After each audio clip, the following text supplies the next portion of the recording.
Have you ever sat in a boardroom or at the dinner table and felt the weight of silence after someone said the wrong thing? Maybe it was subtle, a throwaway line, a defensive excuse, a quiet refusal to grow, but you felt it. The respect in the room shifted. The energy changed. Because here's the truth. The words we choose reveal who we truly are, not just to others, but to ourselves. I once worked with a founder, sharp, well-read, confident, but over time his language betrayed him, not through shouting, but in the way he dismissed feedback, refused help, claimed to already know. He wasn't stupid, but his words stunted his leadership. Today, we're unpacking 7 things an intelligent man never says, not just because they sound bad, but because they silently corrode trust, influence, and self-respect. If something hits home along the way, drop yes in the comments. Tap the like button to help this message reach someone who needs it. Now let's begin, because what you choose not to say defines everything. Number 1, kill the ego and learn. There's a dangerous trap that seasoned entrepreneurs fall into, and it hides behind one of the most innocent-sounding phrases, "I already know that." It feels harmless, even confident. After all, when you've built teams, navigated recessions, scaled revenue, and earned the scars of experience, why wouldn't you believe you've seen it all? But here's the hard truth. Every time you say, "I already know that," what you're really saying is, "I've stopped learning." And that is the single most dangerous decision a leader can ever make. I worked with a founder in his late 50s. Let's call him Jim. Jim had spent 2 decades building a thriving construction firm. He'd weathered economic downturns, led a loyal crew, and was respected across his industry. But over time, something shifted. In meetings, anytime someone pitched a new system or a younger consultant offered fresh perspective, Jim's default response? "We've tried that, or worse." I know that already. What he didn't realize was, every time he spoke those words, he was slamming the door shut on innovation, on possibility, on growth. I remember one meeting where a junior team member shared a strategy to automate part of their logistics workflow. Jim interrupted. Just 3 minutes in, "We've done that." Didn't work. But here's the thing. He hadn't heard the full plan, hadn't looked at how the market had shifted, or how the technology had advanced. His reaction wasn't wisdom. It was pride, disguised as experience. Marcus Aurelius once said, "You cannot learn what you think you already know." That quote should be etched into every boardroom wall, because in business, it's rarely the competition that kills momentum. It's the ego, and nothing feeds the ego faster than assuming you've got nothing left to learn. The best leaders don't interrupt to prove they're the smartest person in the room. They listen, not to be polite, but to learn. They understand that even an old idea, seen through fresh eyes, at a different time, in a new context, could unlock the very thing they've been searching for. So next time you catch your brain whispering, "I already know this," pause, breathe, and ask yourself, what might I still be missing here? Because maybe, just maybe, that idea you almost dismissed is the solution to the very problem that's been keeping you up at night. This isn't about false humility. It's about staying sharp, staying relevant, staying open. Because the moment you stop learning is the moment you start declining. And intelligent men, they don't protect what they know. They relentlessly pursue what they don't. Number 2, never too late. One of the most dangerous beliefs a man can adopt after 40 isn't loud, isn't dramatic. It whispers, "I'm too old for that." It doesn't always sound defeated. In fact, it often wears a clever disguise. "I missed my window." That ship's already sailed. This just isn't my season anymore. But beneath the surface, it's resignation. A quiet retreat from the edge of your own potential. A decision to settle into a version of yourself that feels safe, but no longer fully alive. And if you've spent 2 or 3 decades building a business, raising a family, carrying weight no one else sees, you might ask, what's left? What's left when the fire dies down, when the numbers are stable? But you feel like a ghost inside your own success. I once worked with a man named David, mid-50s, former founder, now a COO. On paper, he'd made it. Nice house, kids in college, stable income, respected reputation. But when we sat down, he was miserable. He told me, "I feel like I'm just babysitting a machine I built years ago." And when I asked what he really wanted, what would light him up again, he paused, then finally whispered it like a confession. "I've always wanted to write a novel." But then came the gut punch. "But come on, I'm too old to chase that now." That sentence, that exact phrase, is the silent assassin of second acts. And it's built on a lie. Marcus Aurelius, Emperor of Rome, wrote in Meditations, "You could leave life right now. Let that determine what you do, say, and think." Not as a threat, but as a wake-up call, because the clock doesn't wait, and as long as you're still here, your story isn't over. David started writing, just a few hundred words a day.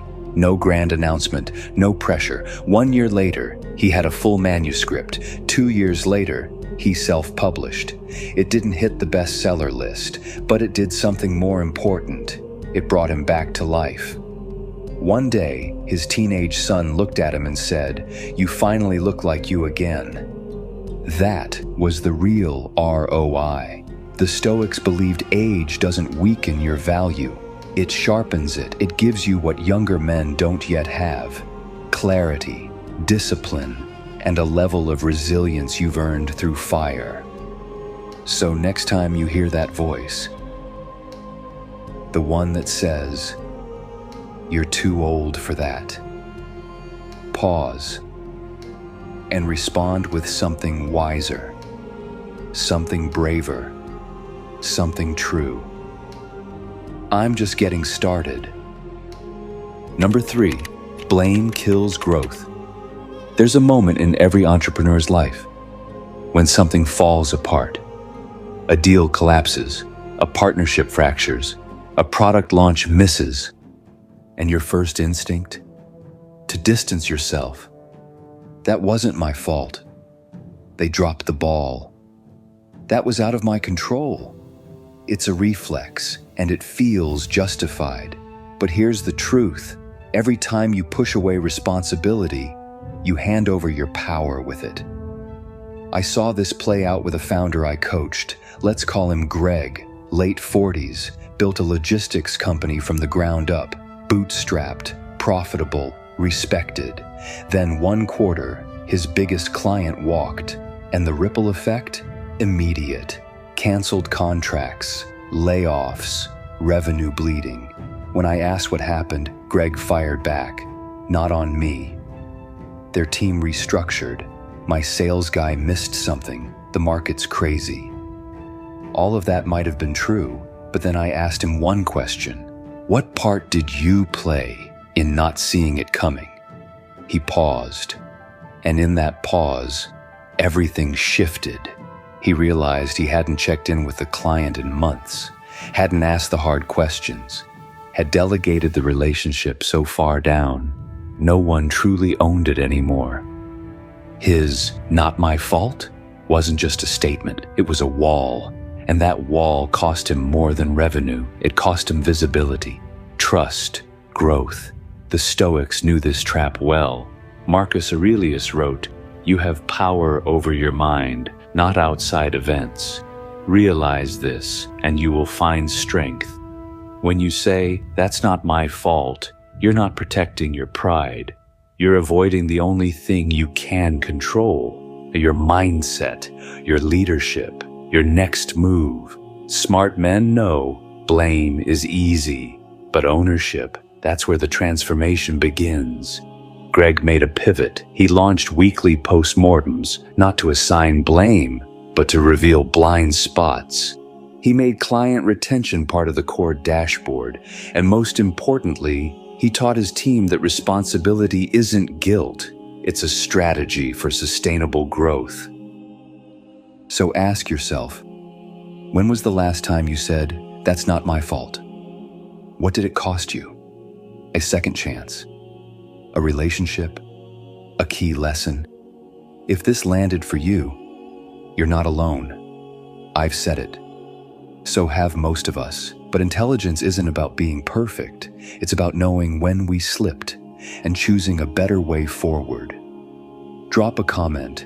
What's one time you chose ownership over blame? And what did it lead to? Your story could be the shift someone else is searching for. And if you're building your mindset through daily Stoic fuel, tap like, hit subscribe. Because this isn't about staying the same. It's about becoming stronger, one choice at a time. Number 4, burn the word impossible. There's a phrase that sounds responsible, even mature. But behind its calm logic, it quietly poisons innovation and growth. That phrase? That's impossible. If you've been in business long enough, you've heard it. Or worse, you've said it. More times than you'd like to admit, and while it may feel like wisdom, what it usually reveals is fear. Not the loud, panicked kind, but the quiet kind. The fear of uncertainty, the fear of failure, the fear of losing control. I once worked with a manufacturing CEO. Let's call him Alan. He was 62, sharp, respected, still at the office by 6 a.m., still signing off on every contract, every key hire. But every time someone pitched a new growth strategy, entering digital markets, launching a second revenue stream, bringing in younger, data-driven marketers, his reflex was the same: too risky. It won't work. That's impossible at our stage. Alan thought he was protecting the business, but what he was really protecting was himself. He wasn't fighting bad ideas. He was fighting what those ideas demanded of him: to adapt, to learn something new, to let go of the identity he'd built over decades of doing things one way. Seneca once said, "We suffer more in imagination than in reality." And that is the core of the impossible mindset. It's not the market that limits us. It's our mindset. It's the belief that if we can't see the full path, we shouldn't take the first step. But here's what intelligent entrepreneurs understand. Breakthroughs don't begin with certainty. They begin with courage. They don't start with, "I know how this will play out." They start with, "Let's try." One of my favorite clients launched a second business at 57, totally outside his industry. Everyone said it was impossible: new tech, younger competition, minimal capital. But he didn't waste time arguing. Instead, he asked, "What's one piece I can control today?" That one question changed everything. 2 years later, that company turned a profit, not because he had all the answers, but because he refused to be paralyzed by what he didn't know. So if you're in your 40s, 50s, even 60s, building a business, leading a team, reinventing your next chapter, don't buy the lie that it's too late, too complex, too impossible. Maybe it's not impossible. Maybe it's just unfamiliar. And maybe you're one uncomfortable decision away from the most meaningful season of your life. If this message stirred something in you, if it reminded you of a time you proved the world wrong, drop it in the comments. What's one thing you once thought was impossible until you did it? And if this idea reminded you that your next step matters more than your doubts, smash that like button. Because here, we don't retreat from resistance. We move toward it, one bold step at a time. Number 5, ask, don't drown alone. There's a myth that many successful men over 40 quietly carry. It's not written down, it's rarely spoken, but it's felt deep in the bones. The myth that says, real men don't ask for help, especially men who've built companies, held families together, fought private wars no one else ever saw. You've learned to rely on yourself because most of the time, no one else showed up. And somewhere along the way, that self-reliance, that survival instinct became more than a strength. It became armor. And armor? It protects, yes, but it also isolates. The same independence that built your success can slowly start to erode your resilience, your relationships, your clarity. I've coached men in their 50s, running multi-million-dollar businesses, and yet they hadn't told a single soul about the pressure. Not their wives, not their team, not even themselves. One of them, let's call him John, was staring down the barrel of a company merger, a rebellious teenage son, and early signs of burnout. Still, when anyone asked, "You good?" his answer was always the same, "I've got it handled." Until one night, after missing his 3rd anniversary dinner in a row, his wife looked him in the eye and said, "I don't need a hero, I need a partner." That shattered the illusion, because behind the polished title, behind the strength, he was exhausted. And for the first time in decades, he whispered the words that broke his isolation. I don't got this, not alone." The Stoics saw this coming.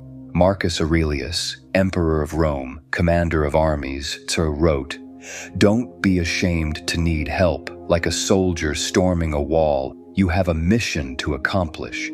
And if you've been wounded and need a comrade's hand, so what?" That's not weakness, that's wisdom. Intelligent men know that life isn't a one-man show.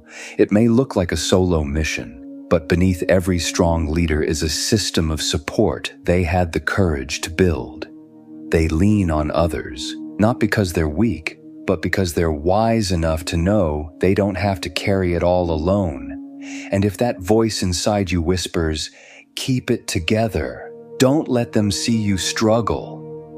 Pause, breathe, and remember this: the strongest men you admire aren't the ones who hide their pain. They're the ones who transform it by letting someone in. So ask yourself, where in your life have you been wearing the "I've got this" mask for too long? Is it in your business, your marriage, your health? You don't have to carry it alone. And if this message landed somewhere inside you, if it stirred a truth you've been ignoring, then give this video a like. It helps others find their way here too. And in the comments, tell us this: what's one thing you've been handling alone that you're finally ready to share? Your story might just be the mirror someone else needs today. Number 6, stop saying, "I'll do it later."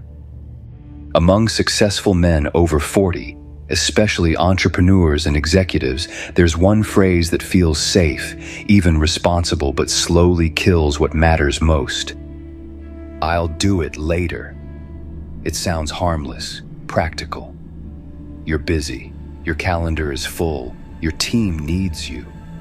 And so you postpone the things that don't scream: the trip you've promised, the dinner with your son, the side project that lights you up inside. But here's the truth: later is where purpose goes to die. Not because you failed, but because you delayed.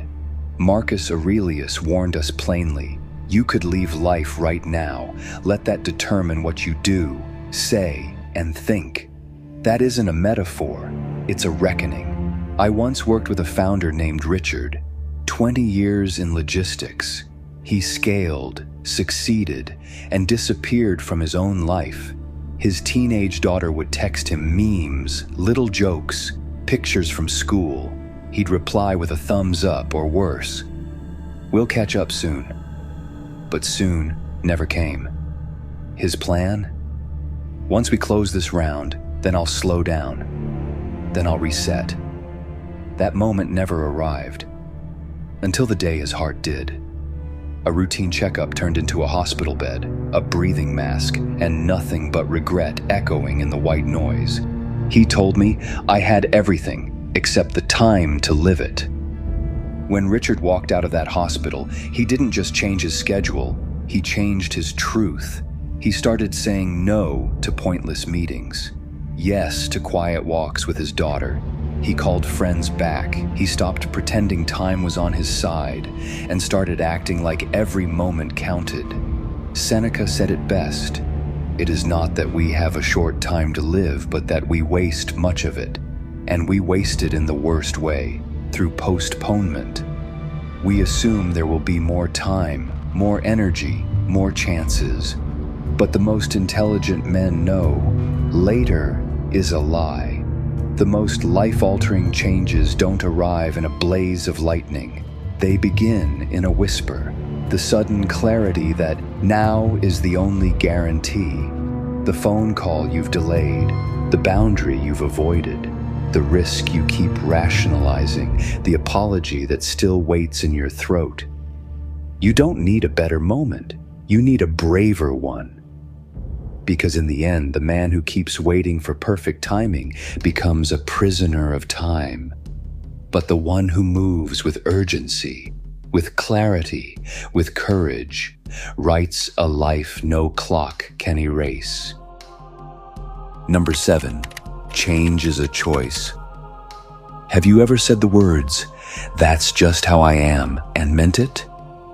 Not out of arrogance, but out of sheer exhaustion. As if the patterns you've lived with for decades are no longer just habits, but who you are. As if the sharp temper, the emotional distance, or the need to always be in control were carved into your DNA.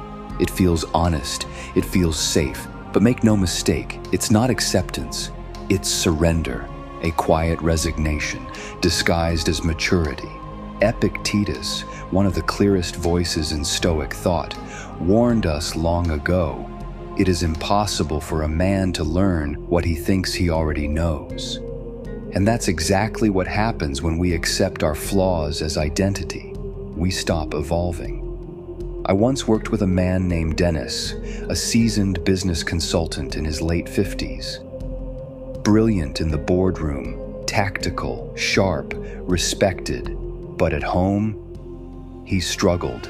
His adult kids barely opened up to him. His wife said he felt like a ghost at the dinner table. And when I asked him why he didn't try to change that, he shrugged. "I'm not wired for that emotional stuff. I've never been that guy." But the truth, he wasn't broken. He was just scared. Scared to try something he couldn't measure. Scared to fail in a space where competence couldn't protect him. Scared to feel things he'd locked away for decades. Everything changed the day a lifelong friend looked him in the eye and said, "You weren't born this way. You've just stopped evolving." That line hit him like a thunderclap. It cracked the armor, and for the first time in years, he let the light in. He didn't become someone else. He became more of who he was meant to be. Beneath the layers of defense, he started showing up to weekly dinners. He had vulnerable conversations with his wife. He went to therapy, not because he was weak, but because he was finally strong enough to admit he wanted more from himself. The Stoics never believed we were fixed. Epictetus said it clearly. First, tell yourself what you want to be. Then, do what you have to do. You are not your default settings. You're not too old. You're not too late. And you're definitely not done. Growth doesn't end at 40. For the intelligent man, for the wise man, That's when it begins. Because real strength isn't found in defending your limits. It's found in challenging them. And every time you say, "That's just how I am," pause. Because that might be your past talking, but it doesn't have to be your future. In the end, real intelligence isn't measured by how much we say. It's measured by how wisely we act, how deeply we reflect, and how humbly we grow. In the world of business, your words can forge partnerships, close deals, and move people. But the wrong ones, they can quietly erode trust, kill momentum, or slam a door you didn't even realize was open. That's why mastering what not to say isn't just communication. It's strategy, it's leadership, it's the foundation of sustainable influence. Epictetus said it best. First, say to yourself what you would be, and then do what you have to do. So ask yourself, what belief are you still carrying that no longer serves you? What conversation are you avoiding that could change everything if you finally had it? Drop it in the comments. Even a single line, a truth, a turning point. Because your moment of courage might become someone else's breakthrough. And if this message hit something in you, if it reminded you of who you're becoming, tap that like button. It helps us reach more minds ready to evolve. Share this with a friend who's walking the same uphill path. And subscribe to Stoic Synergy so you never miss a moment to sharpen your thinking, mentally, emotionally, and financially. We're not here to stay the same. We're here to level up. One mindset shift, one conversation, one decision at a time.